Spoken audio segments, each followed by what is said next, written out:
Hello everyone, I'm Lori with Behavior Education at Spirit Keeper Equine Sanctuary. This is our adult children's python Stübben, and we want to welcome you to Training Tuesday for October 5th, 2021.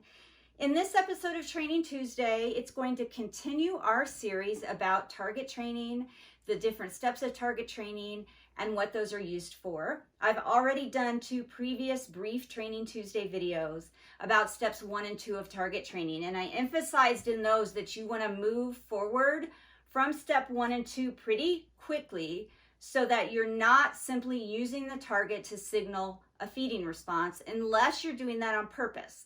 And that's exactly what Stübben is going to demonstrate for you in this video, because he is one of the few snakes that I use the target strictly to signal feeding with.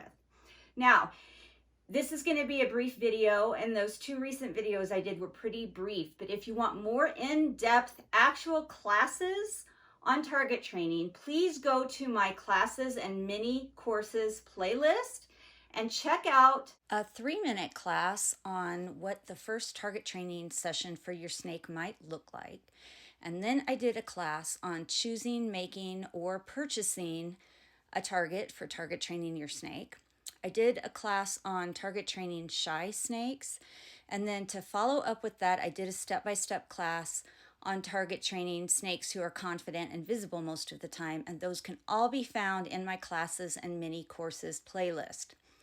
So about a week ago, I did a Training Tuesday video about target training step 2. And about a month before that, I did a Training Tuesday video on target training step 1.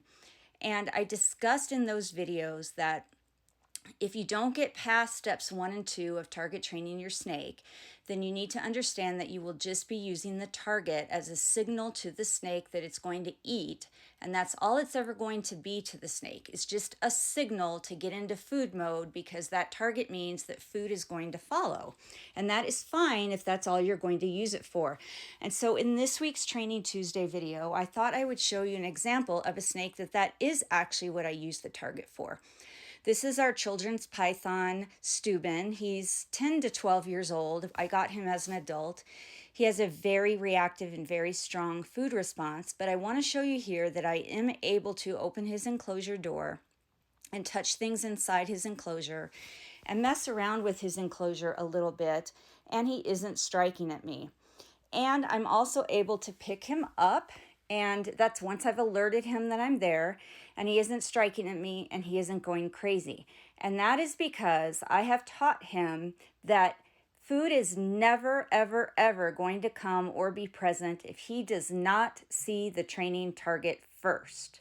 And I'm going to show you an example here in just a few seconds of how his behavior changes when he does see that training target. So please just keep in mind that if you're not getting past steps 1 or 2 of target training, that you are just using that target to signal feeding only and not for other behaviors. Look at how different his behavior is here. He's clearly in food mode because I have the target, and that's a signal to him that he's going to eat. I do expect him to do one small operant component to this behavior, and that is to pause briefly at the target without striking before I deliver his food reinforcement. Remember that pairing the target with food is the very most basic type of associative learning known as classical conditioning.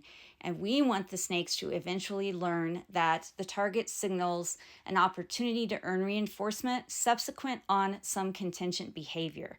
At least that's what I normally want the snakes to learn that target training is for. But on rare occasions, like in this case with Stübben, I occasionally do use the target for no other purpose than to signal feeding. Well, Stübben and I want to thank you very much for watching and for joining us for this Training Tuesday. Until next time, everybody, please remember to always be kind and love your animals.